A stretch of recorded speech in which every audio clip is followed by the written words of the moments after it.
Welcome back to Doug's Wide World of Wood Carving. Today we're jumping way off the regular train and we're jumping onto a different one, and that is the train of old spools.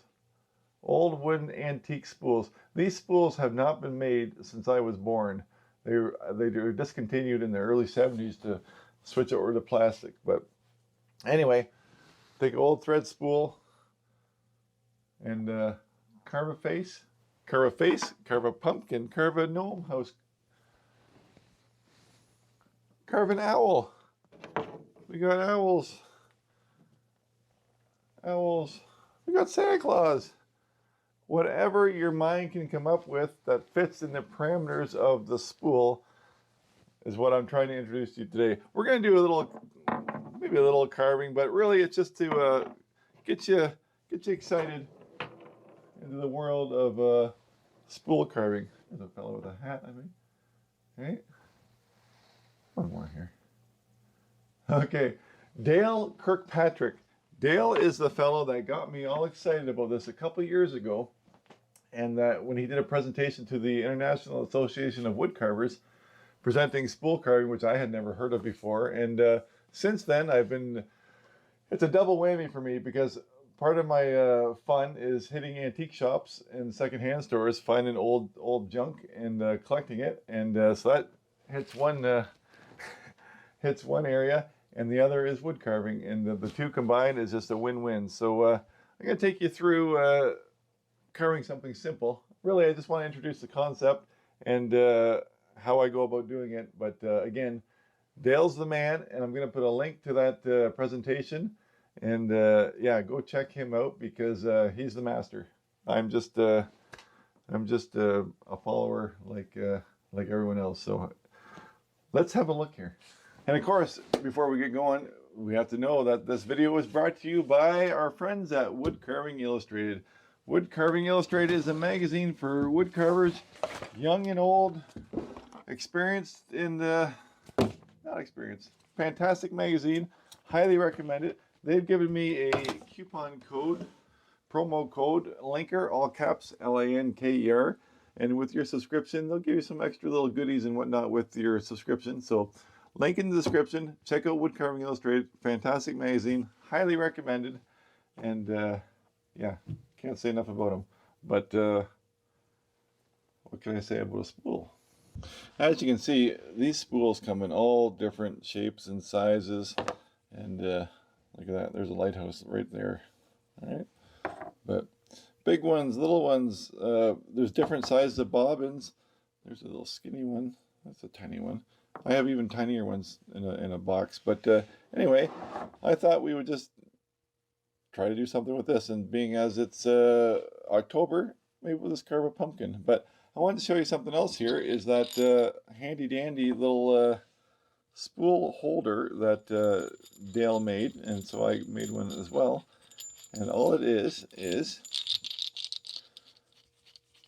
come on. This one's long. Is a 1/4-inch bolt cut off, drilled and epoxied into a stick of any size. Put your spool on there. Put your washer on top. And just tighten it up. And now you've got yourself a handy dandy spool holder, because not that you can't carve, you can easily carve in your hand, but this just gives you a little bit of security and whatnot to carve, and I like holding on something a little bit bigger than something tiny, especially when you get these little guys like that. All right, so anyway, let's just lose our thread and see what we got underneath. What's underneath? So this spool is a very nice spool because it's got quite a lot of meat on it. Very shallow ridge. So we know, let's look at the skin. So we know that we've got probably a 1/2 inch of wood here. So that's lots of wood. So, but like I said, we'll do something simple. Simple and quick is the name of the game. Like I said, I just want to kind of introduce you to the concept of spool carving. So let's do it. Let's dig in and see what we got. It's very tough wood. They claim a lot of it is birch, so and it's 50 years old. But the beauty is that it's mostly clear, so we don't have to worry too much about knots and whatnot. So it's straight grain, but it's not for your finest of blade edges. All right. So, and like I said, we're not going to make a tutorial of this. I'm just going to introduce you. So I think we're going to do a pumpkin. So as you can see, I'm working my way around, just trying to bring one edge down, and yeah, I'll just keep doing that all the way around until we have a pumpkin. All right. So cue the fast forward.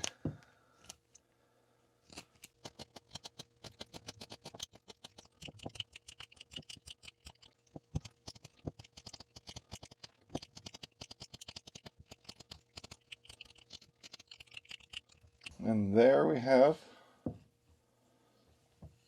the top half of our pumpkin. And we'll just clean up the, you can see the rim here. We'll just run our knife around that and clean that up, but we'll wait till we're actually totally done the carving. But by the magic of not filming, I will bring you back with the matching top to our bottom. And just putting on the finishing touches. And we've got a pumpkin, or we have a baseball, or we have a round head. That's what I say. This is the you can do whatever you want. Anyway, I just thought since it's October, we're gonna do a pumpkin of some sort.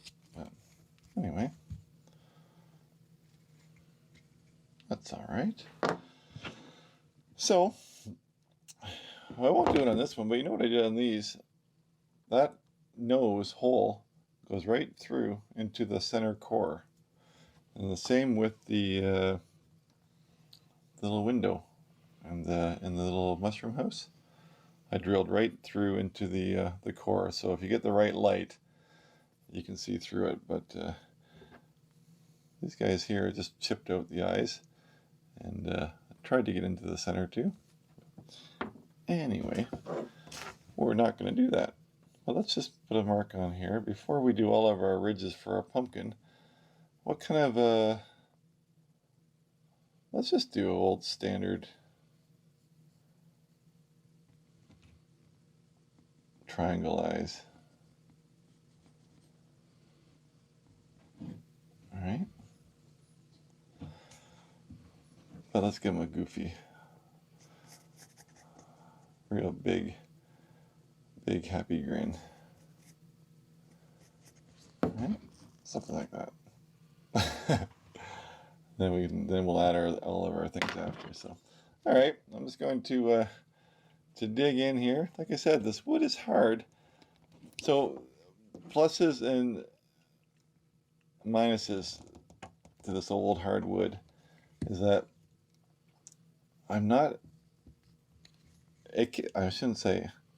It does hold detail very well, so I'm not really scared that I'm always going to chip it or split a big chunk off it, because it's a hardwood, and it's an argument if birch is hardwood or not. It's considered a hard softwood, but anyway, you know what I mean. So it's hard regardless. And so it actually takes the detail very well, and that makes it a joy that you don't have to constantly be afraid. But there's some wear and tear on your tools, and you may end up stropping a little more than you normally would. But we know how to do that too, right? So chipping out these eyeballs.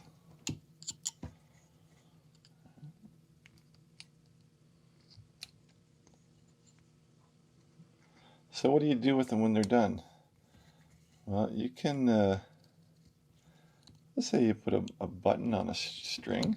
If I put a string through that and have a button or something to hold it, then I can hang it on a Christmas tree, or just stack them on a shelf, or any little ledge. But a lot of guys do Christmas ornaments for the trees, right?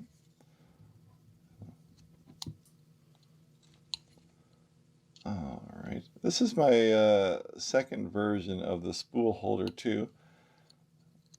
I'll tell you why. The other one I had larger than the spool washers, and I actually would hit the knife on the spool. So this is an 1.25 dowel, and these are 1.25 washers. All right, so on the big spool like that gives me some safety. Mind you, it's not going to give me that on a smaller spool, but the other ones were just too big. I must have had like 1.5 washers. So, but that's how you learn. I won't do that again.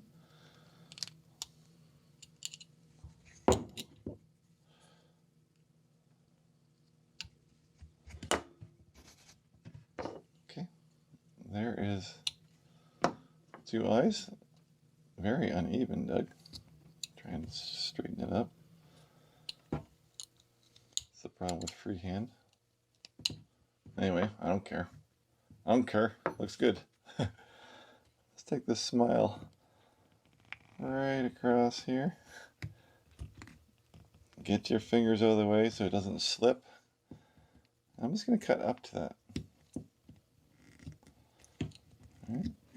Then I'll add my smile back underneath again. I like to put little stoppers on there. All right. It's got to be a proper term for those little ends, but we'll just call them stoppers. Smile stoppers.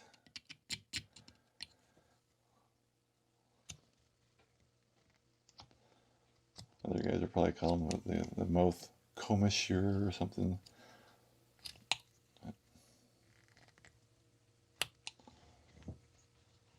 I'm just setting up that top lip to put the smile underneath again. I'm just going to paint this all black anyway, so.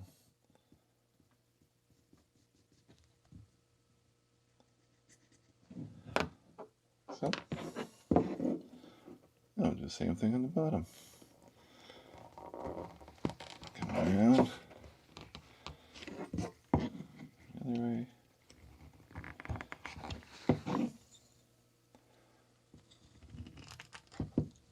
I ran that. I made a boo-boo. Went too far on that. We'll fix it. Okay.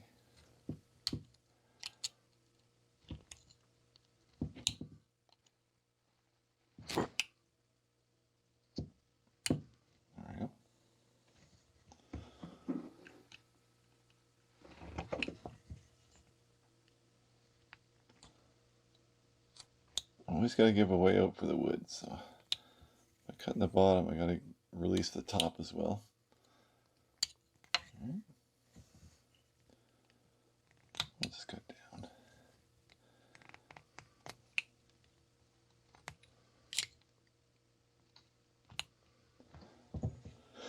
All right, so you can see where I slid down. I'm try and cut that down. Fix my mistake that I will definitely leave in to show you. No sense getting all excited about a little slip. We'll just fix it.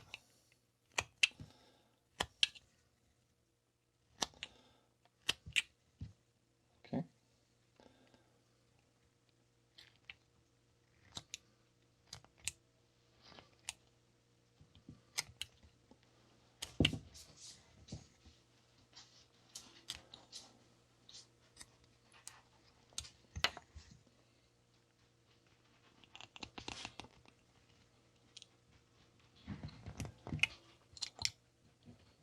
That's not me scratching if you hear that.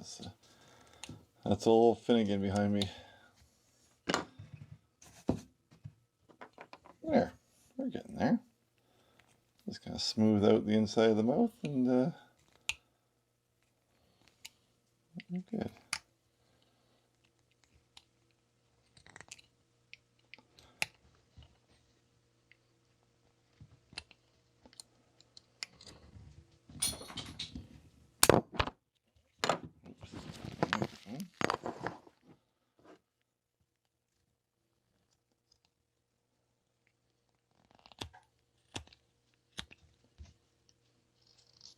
Okay, I'm going to take a little gouge now, I think. I'm just going to undercut that bottom lip. Take a little 5 mil number 9 here. Will it fit? Yeah, it'll fit.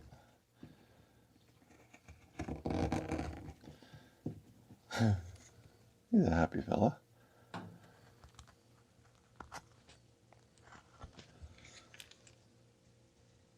I'll bring it right up into the corners there.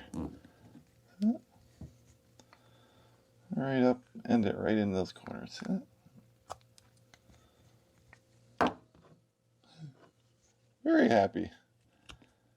Makes me happy looking at him. Take a little bit of that hard edge off of there.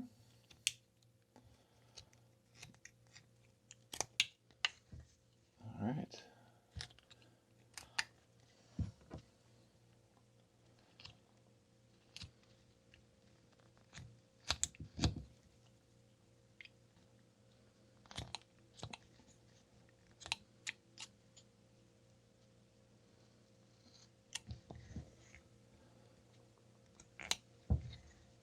All right, that's one happy guy. So now we're going to take a line here, we'll put a line in the bottom there, and then we'll just start working our way around. All right, not too big, not too small.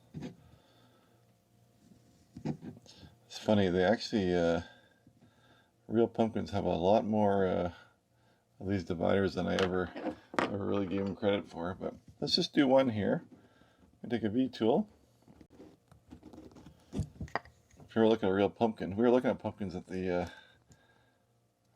pumpkin patch the other day, and I said, that's what was my comment, was like, boy, there's a lot more of these little sections than I ever gave them credit for. I always would give like 4, but there's piles of them. So I put my V-tool in there. I'm just gonna expand on that edge. Just bring it out a little bit, like so. I'll do one more, and then I'll just do it off camera. Yes, I'm aware, I've been asked, and I keep putting it off, but I gotta do a revised painting video and a revised tool video for the newer folks that have come along.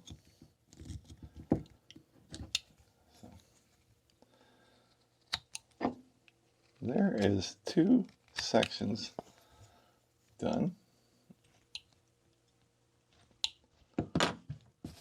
And I will go off camera and do the rest. So just the V-tool in, and then just widen it with my knife.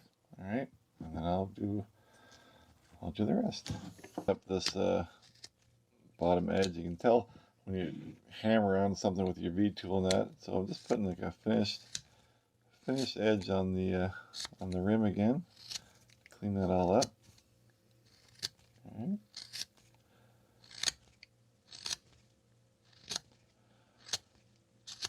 One other thing you can do too on the bottom of your pumpkin here, for both sides, is right where the V-tool touches that, if you want to put a little chip cut. Like that. See that? Makes a big difference. Just a little chip cut.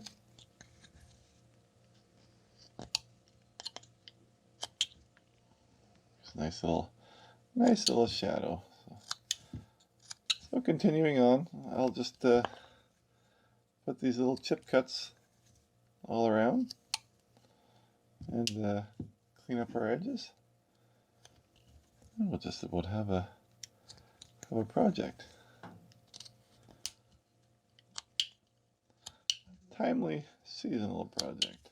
Right? I think that looks a lot better. Nice and clean compared to that. Right, we'll do one more.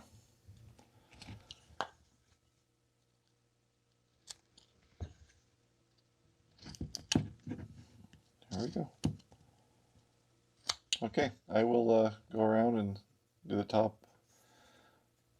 and clean her all up.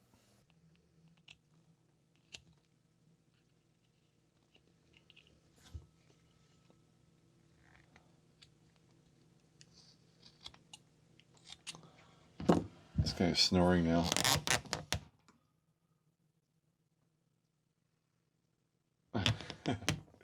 Anyway, there is our little pumpkin man. Now I'm looking at him and I'm thinking we should do something for a nose. So I thought I'd just take a very shallow gouge and I'll just stick it in there and just do a little undercut. I think. Or I'm going to wreck it right now.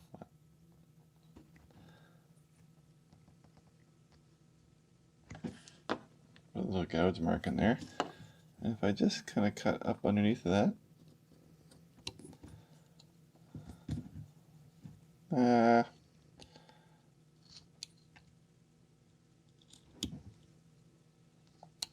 don't know if that did anything or not.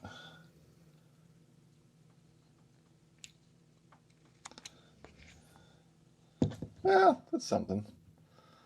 That's something. What I'm going to do is go and have do a little paint. So when I paint this, all I'm going to do is I'll put some oil on there, and I don't know. Should I make the teeth white or black? I could make teeth. What does that look like?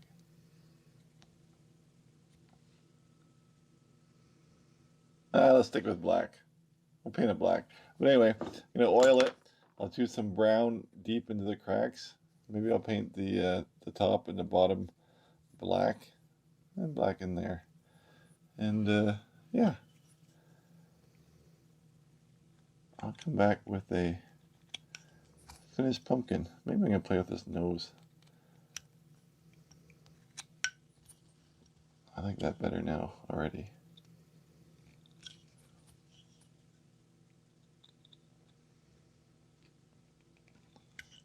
Yeah, maybe I just didn't give it enough.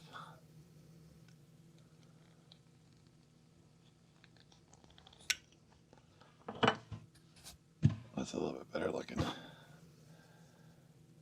little bit better looking. All right, I'll paint this and we'll wrap it up. All right, here's our little pumpkin. I did a black wash on the top and the bottom and in the cracks, and just an orange wash. But I lied to you because I couldn't help myself. They were there for the taking. I had to do the teeth. So there's our little toothy pumpkin man.